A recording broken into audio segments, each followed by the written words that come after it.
Hi friends, welcome to our YouTube channel Education Concepts.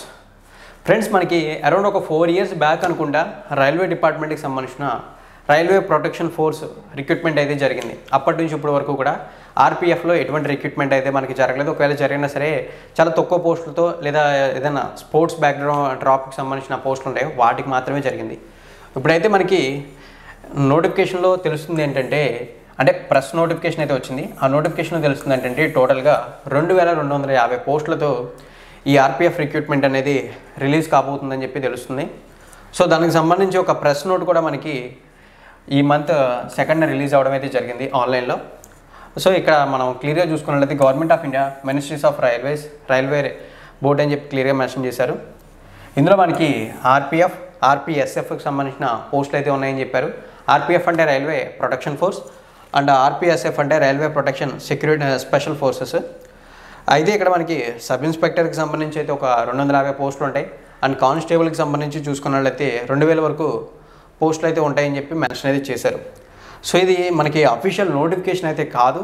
ఏవైతే official notifications release చేసేటప్పుడు ఏవైతే drafts అయితే ఉంటాయో అటువంటి ఒక డ్రాఫ్ట్, బట్ ఇది అఫీషియల్ ఇన్ఫర్మేషనే. మనకి నోటిఫికేషన్ అయితే కంపల్సరీ ఈ మంత్లో, అంటే ఈ జనవరి మంత్లో రిలీజ్ అయితే అవుతుంది. ఇక్కడ మనకి ఏ పోస్టులు ఉంటాయో క్లియర్గా మెన్షన్ చేశారు.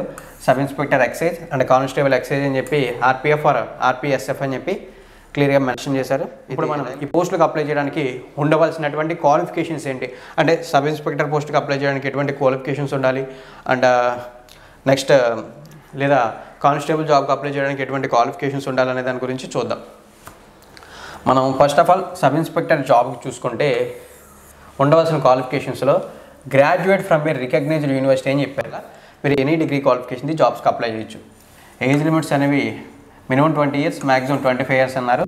ఇక నెక్స్ట్ కానిస్టేబుల్కి చూసుకుంటే 10th class equal qualifications apply చేయొచ్చు అన్నారు. Minimum age 18 years, maximum 25 years అని చెప్పి మెన్షన్ చేశారు. వీటికి కూడా ఏజ్ రిలాక్సేషన్స్ అనేవి అప్లికేబుల్ అవుతాయి. సరే ఎస్సీ ఎస్టీ వాళ్ళకి 5 years, ఓబీసీ వాళ్ళకి 3 years అని చెప్పి క్లియర్గా అయితే ఇవ్వడం జరిగింది. ఇక రిక్రూట్మెంట్ ప్రాసెస్ అనేది చూసుకున్నట్లయితే ఈ జాబ్స్కి ఎలా ఉంటుందో మెన్షన్ చేశారు. ఈ రిక్రూట్మెంట్ ప్రాసెస్ అనేది టోటల్లీ 3 stagesలో ఉంటుందన్నారు. phase 1, phase 2, phase 3 అని చెప్పేసి. phase 1లో మనకి కంప్యూటర్ బేస్డ్ ఎగ్జామినేషన్ కండక్ట్ చేస్తారు. phase 2లో physical efficiency test and physical measurement టెస్ట్లు అనేవి ఉంటాయని చెప్పి మెన్షన్ చేశారు. phase 3లో డాక్యుమెంట్ వెరిఫికేషన్ అయితే ఉంటుంది. వివరాలు చూడొచ్చు. అయితే ఫిజికల్ మెజర్మెంట్స్ అయితే ఉంటాయని చెప్పాను కదా, ఇవి ఆర్పిఎఫ్కి సంబంధించిన జాబ్స్ కాబట్టి. ఈ ఫిజికల్ మెజర్మెంట్స్ అనేవి చూసుకున్నట్లయితే అన్రిజర్వ్డ్ అండ్ ఓబీసీ క్యాండిడేట్స్కి హైట్ అనేది 165 centimeters అయితే ఉండాలని చెప్పి మెన్షన్ చేశారు. అయితే ఫిమేల్ క్యాండిడేట్స్ అయితే మాత్రం 157 centimeters హైట్ అయితే ఉంటే సరిపోతుందని చెప్పారు. ఇక నెక్స్ట్ చెస్ట్ విషయంలో చూసుకుంటే ఈ చెస్ట్ అనే పాయింట్ మనకి ఓన్లీ మేల్ క్యాండిడేట్స్కి మాత్రమే అప్లికేబుల్ అవుతుందని చెప్పారు. మేల్ క్యాండిడేట్స్కి చూసుకుంటే అన్రిజర్వ్డ్ అండ్ ఓబీసీ క్యాండిడేట్స్లో చెస్ట్ అనేది 80 centimeters అయితే ఉండాలి, అంటే బ్రీతింగ్ తీసుకోకముందు. ఇక ఎక్స్పాండ్ అనేది చూసుకుంటే బ్రీతింగ్ తీసుకున్న తర్వాత మినిమం 5 centimeters ఎక్స్పాన్షన్ అయితే జరగాలి.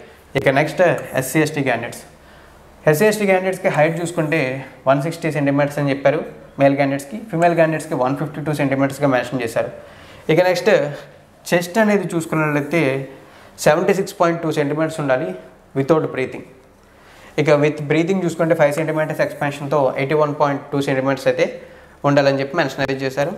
ఇప్పుడు మనం ఏవైతే ఫిజికల్కి సంబంధించినటువంటి ఎఫిషియన్సీ టెస్టులు ఉంటాయో ఆ టెస్టుల డీటెయిల్స్ అనేది చూసుకున్నట్లయితే సబ్ ఇన్స్పెక్టర్ జాబ్కి అప్లై చేసిన మేల్ క్యాండిడేట్స్కి 1600 meters రన్నింగ్ రేస్ అయితే ఉంటుంది. దీన్ని 6 minutes 30 secondsలో కంప్లీట్ చేయాలి. అయితే 800 meters రన్నింగ్ రేస్ అయితే ఉండదు మేల్ క్యాండిడేట్స్కి. లాంగ్ జంప్ చూసుకుంటే 12 feet లాంగ్ జంప్ చేయాల్సి అయితే ఉంటుంది. హై జంప్ 3 feet 9 inches అయితే ఉంటుందని చెప్పారు. ఇదే సబ్ ఇన్స్పెక్టర్ పోస్ట్కి ఫిమేల్ క్యాండిడేట్స్ అప్లై అయితే చేస్తే వాళ్ళకి 1600 meters రన్నింగ్ రేస్ ఉండదు, బట్ 800 meters రేస్ అయితే ఉంటుంది. దీన్ని వాళ్ళు 4 minutesలో కంప్లీట్ చేయాలి. లాంగ్ జంప్ చూసుకుంటే 9 feet డిస్టెన్స్ కవర్ చేయాలి. High jump 3 feet distance cover చేయాలి. ఇక నెక్స్ట్ కానిస్టేబుల్ జాబ్స్కి చూసుకుంటే మేల్ క్యాండిడేట్స్కి 1600 meters రేస్ని 5 minutes 45 secondsలో కంప్లీట్ చేయాలన్నారు. ఇక్కడ వాళ్ళకి 800 meters అయితే ఉండదు. లాంగ్ జంప్ చూసుకుంటే 14 feet, హై జంప్ చూసుకుంటే 4 feet అయితే ఉంటుందని చెప్పారు. ఇవే కానిస్టేబుల్ జాబ్స్కి ఫిమేల్ క్యాండిడేట్స్కి చూసుకున్నట్లయితే 1600 meters రేస్ అయితే ఉండదు, బట్ 800 metersని 3 minutes 40 secondsలో కంప్లీట్ చేయాలి.